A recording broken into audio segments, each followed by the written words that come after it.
What's good, YouTube? It's your boy Mike here, and I'm back with another reaction video. Today we're going to be talking about Game 5s and Game 6s of the first round. The first round officially concluded last night with the Memphis Grizzlies defeating the Minnesota Timberwolves in a 6-game series. So we're going to talk about a little bit on the Game 5s, but we're going to more so talk about Game 6, and then maybe a little bit we'll talk about the next round. But of course, you know, we're going to have reaction videos all throughout the playoffs. So if you guys are enjoying the content, please hit the like button for me. Also subscribe and also turn those post bell notifications on. So let's get right into it. So we had a couple of series end with gentlemen sweeps, and that was the Milwaukee Bucks defeating the Chicago Bulls. We also had the Miami Heat wrapping up the Atlanta Hawks in 5, and we also had the Golden State Warriors defeating the Denver Nuggets in 5. And yeah, we're just gonna kind of just ease past that little portion and talk about these Game 6s. So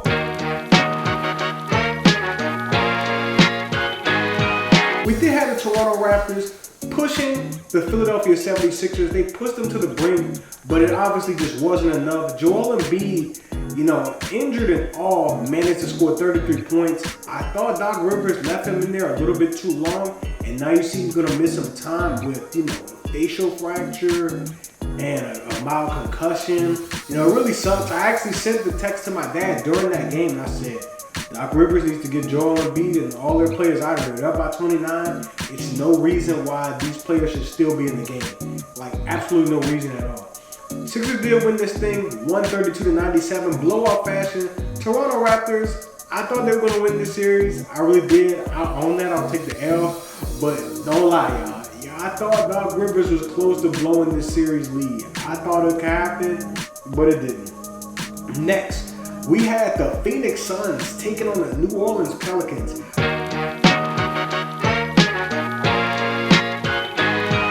First of all, I want to say, shout out to the Pelicans. I didn't think they were going to be far. I put some money on their win total under 38.5, and they didn't even get that. I think they won about 35, 36 games in the regular season.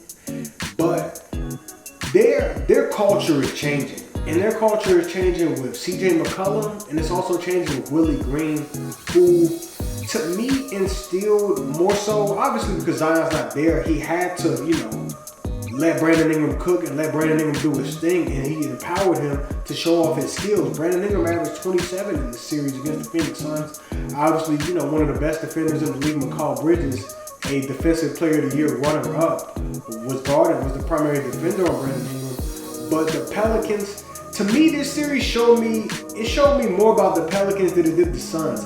Obviously, Devin Booker missed some time, missed a couple of games, came back in Game 6. Obviously, wasn't quite himself. But it showed me about, wow, the Pelicans are really trending in the right direction. Like, they pushed this thing to 6, and I know Devin Booker missed some games, but still pretty impressive considering where this team was before they traded for CJ McCollum to where they are now. I think Willie Green is a nice established young coach. I think he'll be just fine. Obviously was an assistant coach on the Suns staff the previous year. But I like what I saw from him, and I like what I saw from, you know, Brandon Ingram and CJ McCollum. Even some of the younger guys like Trey Murphy and Herbert Jones. I like what I saw from those guys, and I think with Zion back in the mix next year, if he stays healthy, they can be in the playoffs again. Would not surprise me at all. But I do want to shout out to Chris Paul, man. You know, it seems like the ageless wonder. The first ever player to score 14 for 14, had 33 points.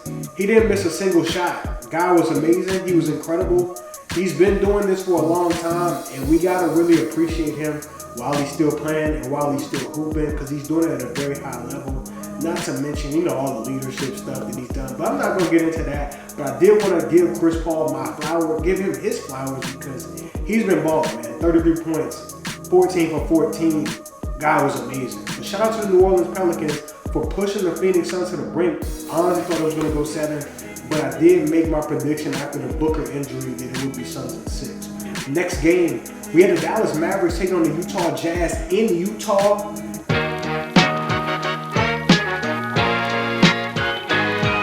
And the Mavericks won this series. They closed it out. Luka Doncic had 24 points. This game was honestly an ugly game. 98-96 was the final score. And honestly, I want to talk about the Jazz real quick because I think that they have to blow this thing up. Quinn Snyder may not be back with the team next year. They had to decide Mitchell or Gobert. I'm pretty sure they're smart enough to say, we got to rock with Mitchell. Even though Donovan Mitchell was not very good in this series. I think he was banged up. But he was not very good in this series at all. Rudy Gobert just does not fit. Trade him to a team like the Magic or somebody. Trade him to somewhere like that. Get what you can for him because he cannot, create his own shot on offense. You have to throw him lobs. He has to get putback dunks. Obviously, he's a great defender, but guys like Kevin Durant have said Rudy Gobert is who I hunt for in the switch. So while I do think he's a good defender, I don't think that he's like, you're not really intimidated by him. You know what I'm saying? He's just a good defensive player, and on offense, he can't really do but so much. Catch lobs, put back dunks. Not really, he just doesn't fit, and I think this situation is growing stale, and the Jazz have to realize, okay, we have a star, Donovan Mitchell. Let's put another star around him, maybe at the wing position, a small forward, because I don't think Royce O'Neal and Bogdanovich really cut it. I think Bogdanovich is cool, but they need another wing. They need another scorer, like a Brandon Ingram type. Obviously not him, but a guy like Brandon Ingram could really help. And I would like to see the bench improve a little bit, even though I do love my guy Jordan Clarkson. But in this one, the Dallas Mavericks wrapped this one up. Obviously, Luka Doncic came back a little late in the series, but he looked good when he came back, man. I know this game was a little ugly, but shout out to the Mavericks, man, because I actually had the Jazz winning the series, but when I actually sat and watched the games, my eyes told me Mavericks, and my eyes also told me that Donovan Mitchell was playing hurt out there. But shout out to, the whole Mavs crew, Luka, Jalen Brunson, head coach Jason Kidd. I was very, very impressed with him throughout this round, and I think that they can give the Suns some good bump. I don't know if they'll beat them, but I think, it'll be really nice when they play the Suns in the second round, so I'm excited to see that. Let's move on to Game 6, and that was last night. We had the Memphis Grizzlies taking on the Minnesota Timberwolves.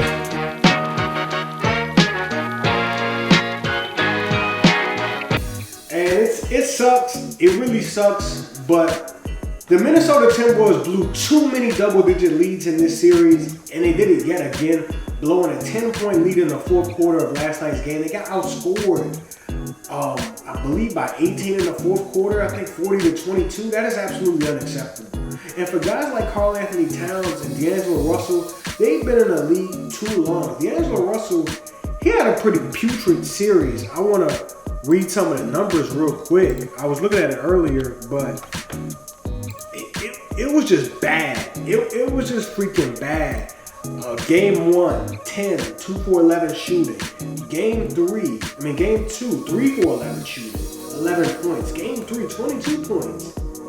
Finally a good game, but that was the last one that we would see.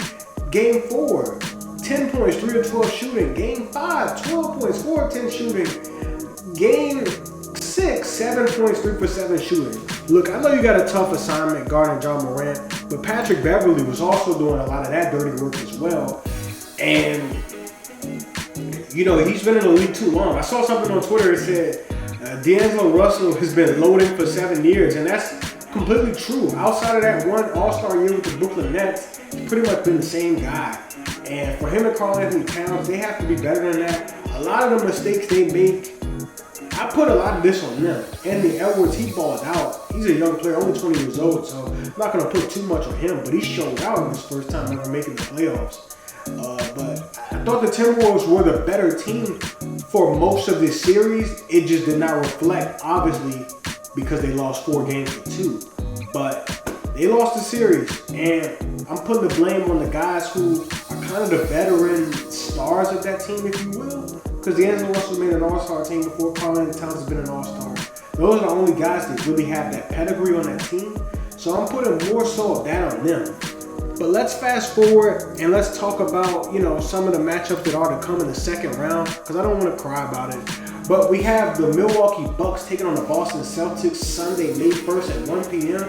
We also got the Golden State Warriors kicking off their series with the Memphis Grizzlies the same day at 3:30 p.m. Then on Monday, we got Sixers Heat.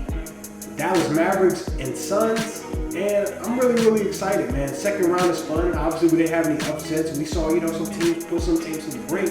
We didn't see any upsets, but the second round is what we're really going to see. We're really going to get down to the nitty-gritty and see who's pretenders and who's a contender. So, if you guys enjoyed this video, please smash that like button. Also, turn those notifications on, and please give me a sub. And if you like sports podcasts, make sure you check out my podcast, Curry and the Pot Podcast, as I'll drop weekly episodes. We'll be doing an episode tomorrow, so stay on the lookout for that. Until next time, guys, we'll be back with game 1 of the second round. I'm your guy, Michael Curry, and I'm gone. Peace.